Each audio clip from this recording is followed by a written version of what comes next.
Bakit ko mahal si Baby M? Bakit ko mahal si Baby M? Bakit mahal ng tao si Baby M? Bakit mahal ng tao si Baby M? Yung vision niya para sa lahat.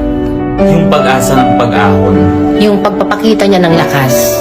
Lakas ng hindi mayabang. Yung lakas na kahit kaya niyang gumanti.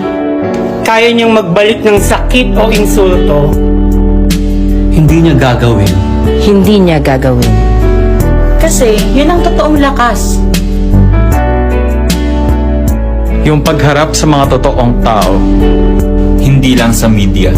Kahit pa madalas, Imbis magkaisa, pinagkakaisahan pa siya. Pero sa kabila ng lahat ng to, may narinig ba mula sa kanya? Wala. wala. Wala. Mabuting tao kasi. Mabuting tao talaga.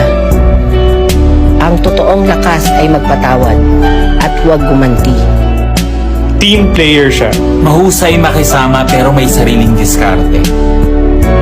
Mabuting tao si Baby M. Mabuting tao, si Baby M. Walang nakakaaway kahit laging inaaway. Marunong makipagkapwa-tao. Matalino at mababa ang loob. A brilliant, brave man. Mahal ko si Baby Mahal M. ko si Baby M. Mahal ko si Baby Mahal M. ko si Baby M. Mahal ko si Baby M. Mahal ko si Baby M. Mahal ko si Baby M.